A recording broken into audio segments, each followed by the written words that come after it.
আজি আমাৰ আলোচ্য বিষয় দশমমান শ্ৰেণীৰ অষ্টম অধ্যায় ত্ৰিকোণমিতিৰ পৰিচয়ৰ বিষয়ে ইন্ট্ৰোডাকশ্যন টু ত্ৰিগোনোমেট্ৰি।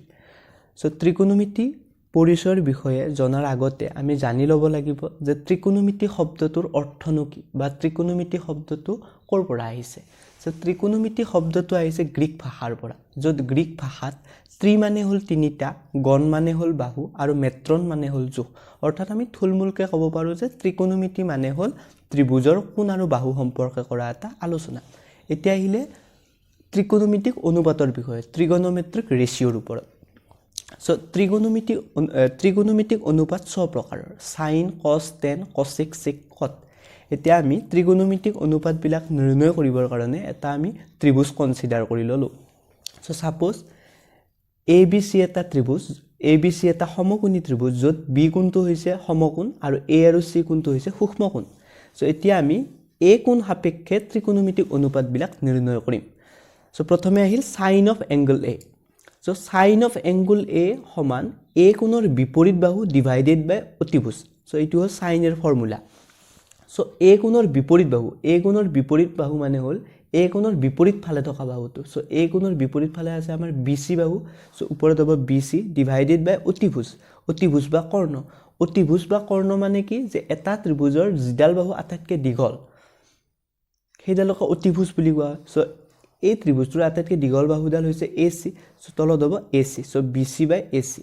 এতিয়া আমি চাম যে এ বি চি ত্ৰিভুজৰ বি চিটো কি। এ বি চি ত্ৰিভুজৰ বি চি বাহুটো হৈছে তাৰ লম্ব, আৰু এ বি বাহুটো হৈছে ভূমি, আৰু এ চি বাহুটো হৈছে কৰ্ণ বা হাইপটেনাছ। আমি লিখিব পাৰোঁ যে sine A equal to P by H means B C মানে কি, B C means P and A C means hypotenuse বা কৰ্ণ। আমি লিখিব পাৰোঁ যে sine A equal to P by H. এতিয়া হ'ল কছে। কছে মানে হ'ল এ কোণৰ সন্নিহিত বাহু ডিভাইডেড বাই অতিভুজ। এ কোণৰ সন্নিহিত বাহু মানে হ'ল এ কোণৰ লগত একেলগে থকা বাহুটো। এ কোণৰ লগত একেলগে থকা বাহুটো হৈছে এ বি। ওপৰত হ'ব এ বি ডিভাইডেড বাই অতিভুজ, অতিভুজ means A C. A B by A C. A B মানে হ'ল বেছ, ভূমি। ওপৰত লিখিব পাৰোঁ ভূমি ডিভাইডেড বাই হাইপটেনাছ। এ চি মানে হ'ল কৰ্ণ, হাইপটেনাছ H. Similarly, tan A means A কোণৰ বিপৰীত বাহু ডিভাইডেড বাই A কোণৰ সন্নিহিত বাহু। A কোণৰ বিপৰীত বাহু হ'ব BC আৰু তলত হ'ব সন্নিহিত বাহু হ'ব AB। আকৌ cosec A মানে হ'ল sin এৰ ওলোটাটো। Cosec A is inverse of sin A। আমি sin A টো পাইছোঁ BC by AC। cosec A পাম আমি, এইটো ওলোটাই দিম AC বাই BC। AC মানে হ'ল হাইপটেনাছ, BC মানে হ'ল perpendicular. Similarly, sec A is inverse of cos A. Sec A টো হ'ল cos A ৰ ওলোটা। cos A টো যদি AB বাই AC হয়, গতিকে sec A টো হ'ব AC বাই AB। AC মানে হাইপটেনাছ, AB মানে হ'ব বেছ।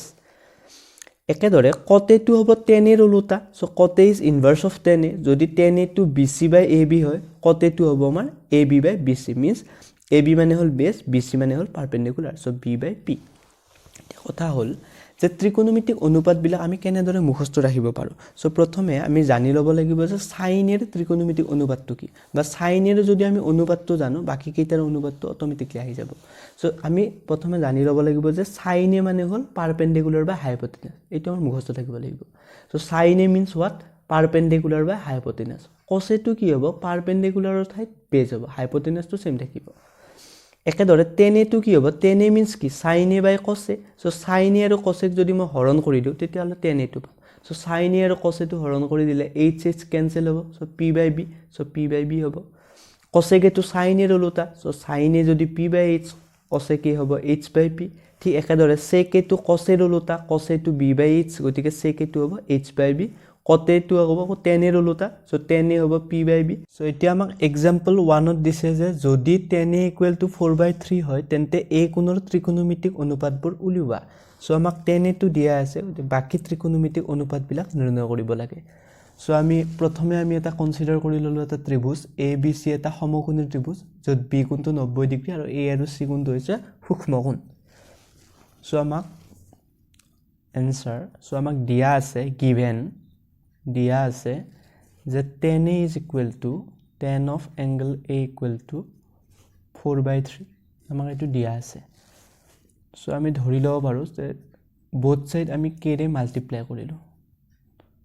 কৰিব পাৰো কাৰণ k কেনসেল হয় আকৌ 4/3 হ'ব সো আমি জানো যে 10 মানে আছিল আমাৰ লম্ব বাই ভূমি p/b আছিল সো আমি ইয়াতে লিখি লব পাৰো যে p/b পাৰপেন্ডিকুলাৰ বাই বেস সো আমি গোটেইকিটা সূত্ৰ আমাক জানি লব লাগিব সো sin টো মই লিখি লৈছো sin ইকুৱেল টু আছিল পাৰপেন্ডিকুলাৰ বাই হাইপোটেনাস cos টো আছিল বেস বাই হাইপোটেনাস আৰু tan টো আছিল পারপেন্ডিকুলার বাই বেস সো আমি এতেকে আমি পালো যে perpendicular p is equal to হল আমাৰ 4k আৰু b মানে হল বেস ইজ ইকুৱেল টু হল আমাৰ 3k বা আমি এনেকৈ লিখিব পাৰো সো পাৰপেন্ডিকুলাৰ মানে কি আছে bc সো p ৰ ঠাইতে মই bc লিখিব পাৰো p ৰ ঠাইত bc লিখিব পাৰো বেস মানে হল ab সো মই ইয়াতে ab লিখিব পাৰো ab সো টু আমাৰ bc মানে হল 4k so bc means 4k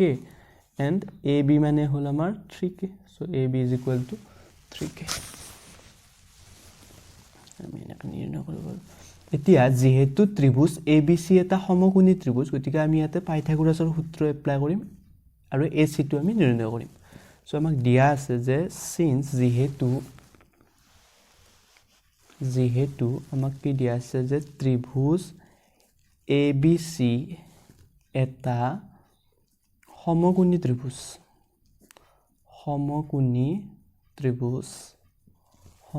ত্ৰিভুজ so আমি পাইথাগোৰাছৰ সূত্ৰ এপ্লাই কৰিব পাৰিম সো এতেকে পাইথাগোৰাছৰ সূত্ৰ মতে so according to Pythagoras law পাইথাগোৰাছৰ সূত্ৰ আমি পাইথাগোৰাছৰ সূত্ৰটো নৱম মান শ্ৰেণীত পাই আহিছো সো পাইথাগোৰাছৰ সূত্ৰটো কি আছিল পাইথাগোৰাছৰ সূত্ৰটো আছিল কৰ্ণ স্কয়াৰ ইজ ইকুৱেল টু লম্ব স্কয়াৰ প্লাস ভূমি square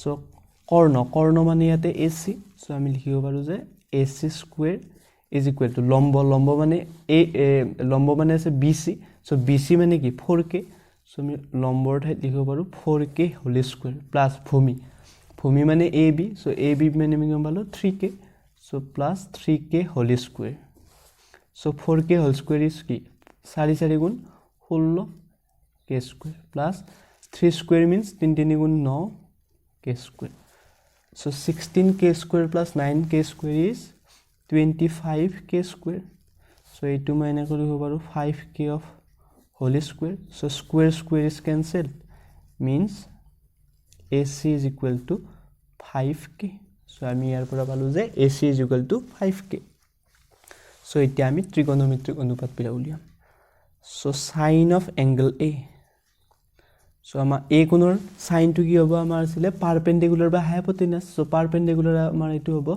bc divided by hypotenuse হ'ব ac so bc by ac so আমি bc কিমান পালো 4k and ac is 5k so k is cancelled so 4/5 so sin এ পালো আমাৰ 4/5 যদি sin এ 4/5 হয় sin এৰ ওলোটাটো কি আছিল cosec so cosec টো হ'ব আমাৰ 5/4 very simple so এতিয়া আহিলে cos of angle a cos a কিমান আছিল b by h base by hypotenuse so base টো ইয়াতে কি হ'ব ab so ওপৰত হ'ব ab আৰু তলত hypotenuse টো থাকিব hypotenuse মানে হল ac so ab আমাৰ কিমান দিয়া আছে 3k আৰু আমি ac টো পালো 5k so cos a will be 3/5